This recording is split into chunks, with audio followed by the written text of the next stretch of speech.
Welcome back to Crypto Mates AI. Jerry here with an update for you.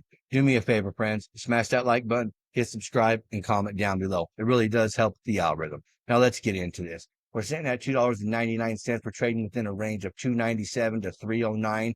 We're down about 2.5% on the day. We did hit that low 290 range, bounce back up, but it's going to be touch and go from here because we could retest the 280, 270 range again. Let's jump down this old rabbit hole. Operation Tether. The dollar's final illusion. What if I told you the number one stablecoin is a deep state placeholder, that it has been allowed to survive so it can die at the perfect moment? And when it fails, XRP and RLUSD will replace it. Let's see the truth open up. Tether is a mirage. Tether USDT is a 100 billion plus stablecoin, about 150 billion, I believe. It runs the entire crypto casino, funding exchanges, traders, and liquidity pools. But here's the catch. Nobody knows who really backs it.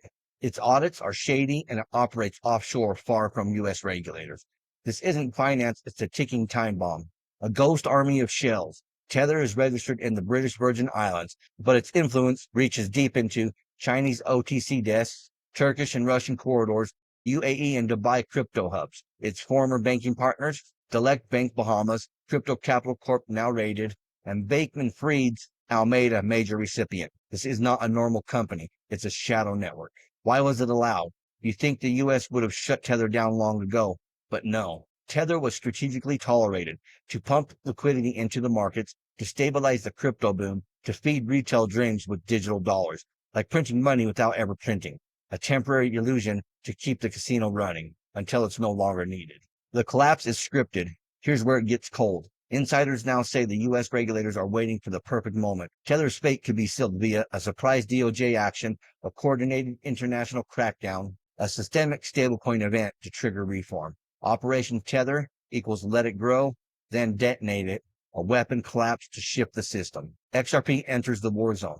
While Tether was rising in the shadows, Ripple was working in the light. XRP isn't just a coin, it's the liquidity bridge.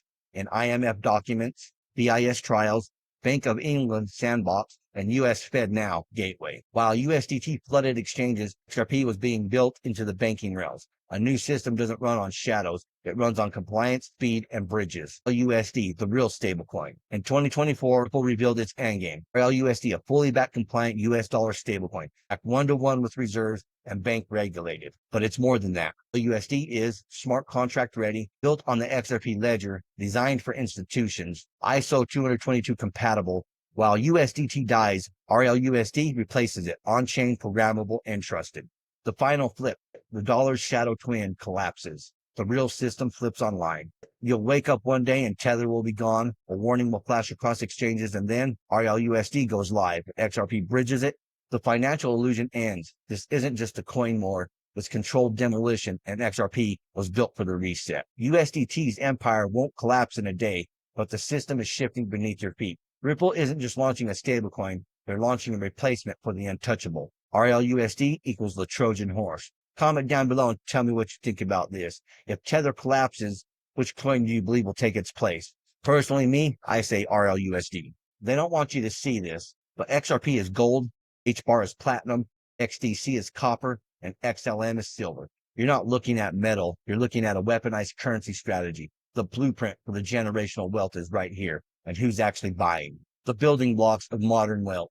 Digital assets, purpose-driven tokens. XRP, the bridge reserve. XDC, trade finance. HBAR, quantum security. ZBCN, instant payroll. XLM, unbanked P2P transactions.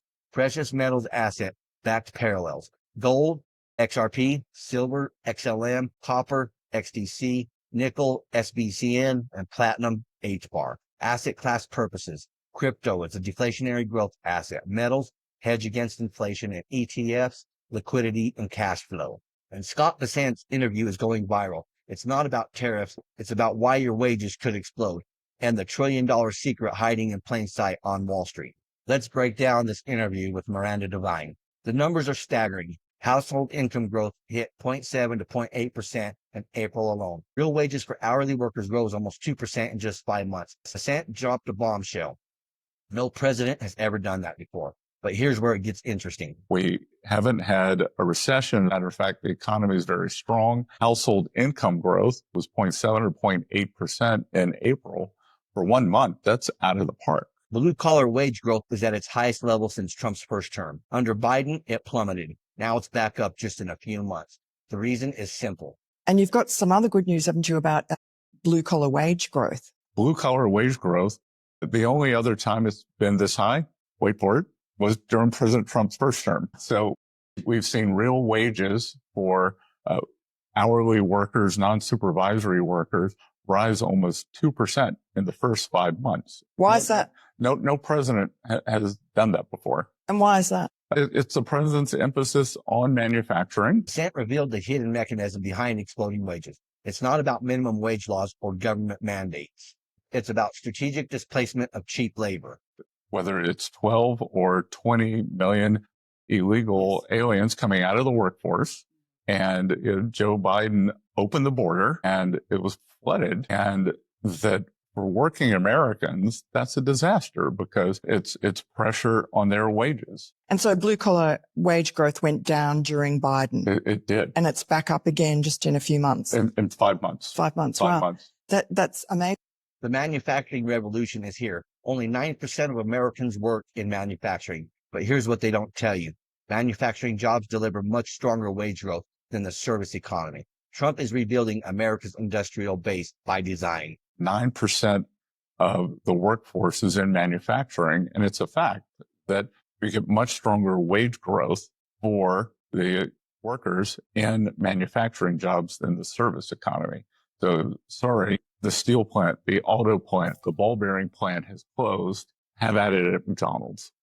Comment down below. Do you guys believe what Trump's doing for the economy is going to make it better for us or worse? I would like to know your opinion. The negotiation strategy is working brilliantly. 75 plus nations are bringing their best offers to Treasury. When Trump threatens 50% EU tariffs, European leaders called within hours. Tariffs aren't just revenue, they're leverage that gets results. Here's the secret Wall Street doesn't want you to know. For decades, they've had a great run, while Main Street struggled. Bessent's mission? Now it's Main Street's turn to participate. The policy shift is already working. And I assume that I will walk out of the building in January of 2029. That what are the 3 to 5 things that I would have liked to have done? So stabilize the U.S. finances and put that on a good trajectory that will make sure that we have another great 250 years, bring back and make sure that Main Street and Wall Street have both done well. Because Wall Street's had a great run, and now it's Main Street's turn to also participate.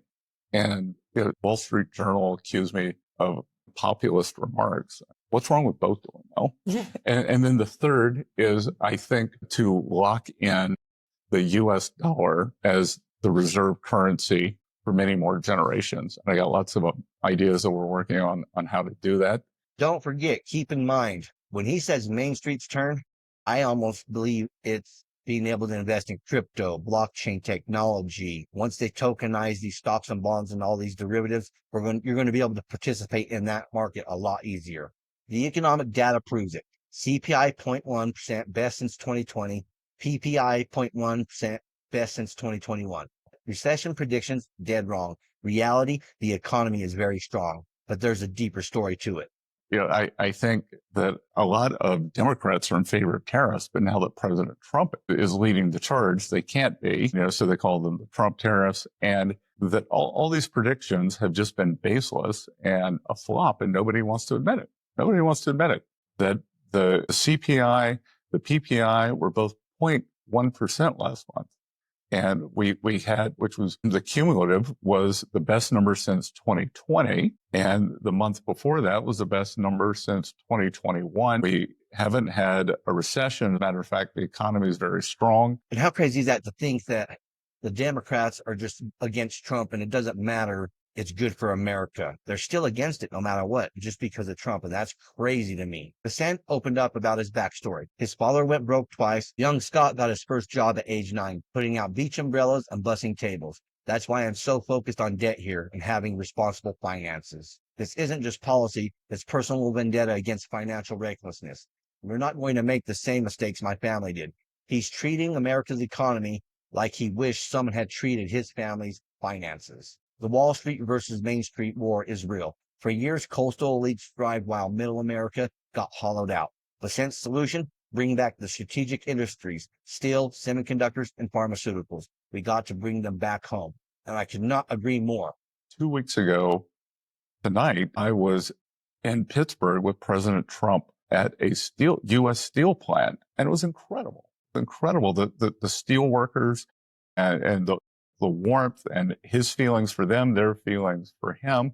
And those were working class Democrats, and not anymore, because President Trump cares about them. He's gotten great trade deals. He realizes that we have strategic industries that were slipping away from us, like steel, semiconductors, pharmaceuticals. We got to bring them back home.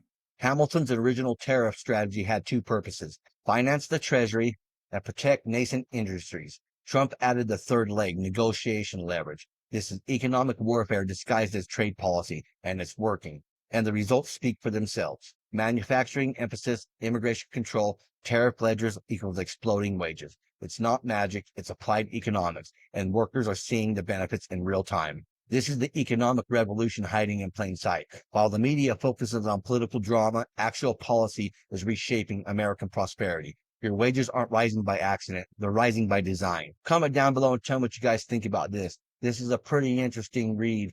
Kind of paves the way and shows you what they're actually doing to help our economy and bring back the economic success we used to have. In 1996, the NSA published a paper titled How to Make a Mint, Cryptography of Anonymous Electric Cash, laying out a digital cash framework identical to what appeared in the BTC white paper 12 years later. What are the odds? Was it a prototype? I don't know. Maybe so. It does say BTC, beta test coin. That's all I have to say about that. That's what I have for you folks. Until next time, stay savvy, stay stacking, and I'll catch you in the next one. If you enjoyed this, smash that like button, hit subscribe, and comment down below. And if you want more crypto deep dives, check out our videos right here on Crypto Meets AI. Thanks for watching. Remember to always do your own research. This is not financial advice.